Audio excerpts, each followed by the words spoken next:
What's up everybody, Corey with Freaky Tech Reviews here. I came across a budget gaming microphone recently that kind of knocked my socks off. It's called the AmpliGame A8 Plus and it's from FIFINE. So let's take a look at it.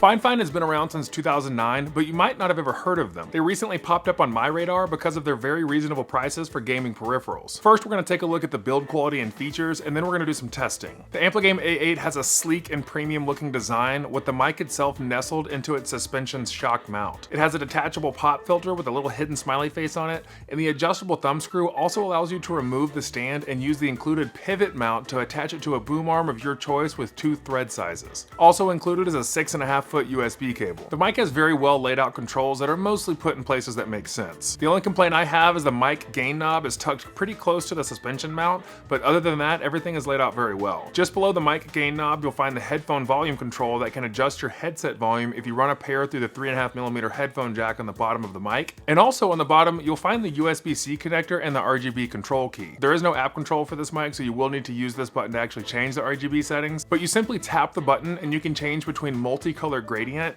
single color gradient, single color breathing, and static single color options on the fly. And then you just hold your thumb over it to turn it off entirely. And considering there is no app control, I do think this is a great feature, being able to just control it on the mic itself. Now, one of the things that makes this mic so great for the price are the 4 patterns you can select for recording. You have 4 separate recording functions depending on your situation that are recorded with a tri-capsule array of mics. And you don't really see a lot of microphones that have 4 different selections nowadays, so this is definitely a plus for the price point that we'll get to in just a little bit. The 4 options are cardioid, omnidirectional, stereo, and bi-directional. Cardioid records sound primarily from the front and rejects sound from the rear, making it ideal for a single source like a streamer who wants to keep his typing out of the viewer's ears. And for that example specifically, we'll do some testing in just a little bit so you can see how a keyboard sounds while I'm talking through the mic. For omnidirectional, it records sound from all directions equally, capturing a 360-degree audio field that works well in a meeting or group setting. A good example of this would be live streaming a game of D&D where you have the mic in the middle of the table so it can pick up sound from everybody. The stereo feature captures sound in a wide field, providing a sense of space and depth to create an immersive audio experience. And then bidirectional allows you to pick up sound from the front and the rear, but silencing the sides, giving you a great option for a 2-person conversation, such as a podcast using one mic. And then the last feature that is very convenient is being able to tap to mute on the top of the mic itself. Now just be aware when you unmute yourself, because of the suspension of the mic, it is going to bounce up and down quite a bit, so it might affect your sound. Just something to take note of. Now if you check the link in my description, you can read about these features yourself, and you'll see that the Amazon page for it has it listed at $57,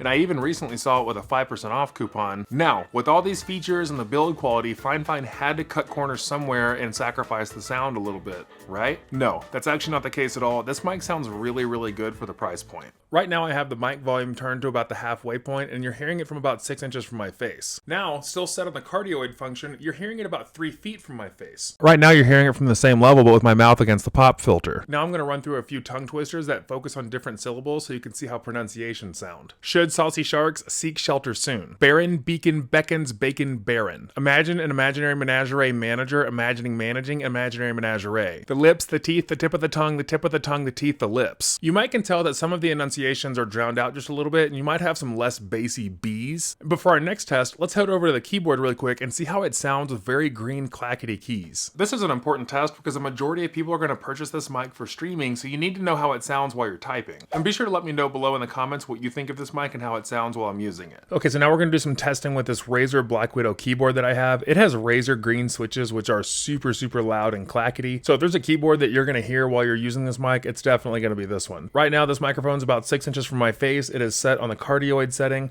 and it's about a foot from the keyboard. So I think you are going to hear a little bit of it, but hopefully it's not too bad. So right now I'm typing on this keyboard. It's just kind of gibberish, not really saying anything, but I'm using about the same amount of impact that I would whenever I'm normally typing something while gaming. You can probably hear it in the background because the mic is fairly close to the keyboard, but it's not too bad. And if you had a keyboard that was a little bit more thocky instead of clackety like this one, I don't think you'd hear it much at all. So in order for you to tell how well the cardioid part of this mic works, you also need to hear it from like an omnidirectional perspective so you can hear how loud this keyboard actually is. So I'm going to change it right now so you can hear the difference. And just like that, it's just a touch sensor to change over to omnidirectional. Let's hear how loud it is now while I'm talking. Right now you're hearing an omnidirectional recording of this mic. I would imagine it's quite a bit louder than whenever it's got the cardioid blocking it out. But that's what's so great about this mic, is that you can change it at will whenever you want to, so that I'm going to change it right now so you can hear the difference. And just like that, it's just a touch sensor to change over to omnidirectional. Let's hear how loud it is now while I'm talking. Right now you're hearing an omnidirectional recording of this mic. I would imagine it's quite a bit louder than whenever it's got the cardioid blocking it out. But that's what's so great about this mic, is that you can change it at will whenever you want to, so that One touch and it's already that much better. But next up, let's try what I use to edit with. This is the Logitech MX Master 3 keyboard. It's much more quiet. It's meant for more of an office type of setting, so let's hear how it sounds while I'm talking. It's about the same distance away as the Razer keyboard was. As you can probably tell, it is much more quiet. For anything that's not a Razer green switch, you should be okay whenever you're streaming and using this microphone. And there are additional microphone settings that you can use that would help drown out background noise even more. This is just the base, plug it in and start recording with it, so you can definitely fine tune it from here. And then for the last keyboard, this is a Corsair K63 wireless keyboard, much more of a thocky kind of feel to it. So I'll go ahead and show you what it sounds like first, and then we'll do some testing. As you can hear, much closer to a thok versus the clickety-clack that you get from the Razer keyboard, so let's see how it works when I'm typing on it. Right now I'm using the Corsair K63 wireless keyboard. Like I said a second ago, it has more of a thok to it, so it shouldn't be quite as clackety. I'm sure you can still kind of hear it because it's not the quietest, but overall it should be a much better typing experience. But that wraps up for the test, so let's head back over and talk a little bit more about this mic. So overall, I think this mic sounds really good for the price. And for those who are fans of just plug and use, this mic is great because it's automatically recognized by your Mac or PC and does not require software to use. But do know that it is not compatible with Xbox. And for the fact that you can get this mic for just a little bit over $50 and for how good it sounds with how many features that it has, I think it's a pretty good deal. And I was actually really surprised when I started using it. My normal mic is a Rode NT-G mic that cost me about $250. And I'd be curious to know as well in the comments what you think of the back and forth between the quality. I think it's actually pretty close, which doesn't make me feel the greatest because this mic is $200 less. But either way, I think it's great. I really like this mic. And if you end up grabbing one of these mics based off of my review, please be sure to swing back by and let me know. I'd love to hear your thoughts as well. But if you've made it this far into the video, I do hope that you'll consider subscribing and joining the Freaky Tech family. I'm trying to hit 500 subscribers by August and we're well on our way there, so your support means a ton to me and I'd love for you to be a part of the journey. I also started an Instagram so that I can start posting content outside of just this channel, so be sure to check that out as well. But thank you so much for stopping by today. I really appreciate your time. Again, I'm Corey with Freaky Tech Reviews. I'll see you next time.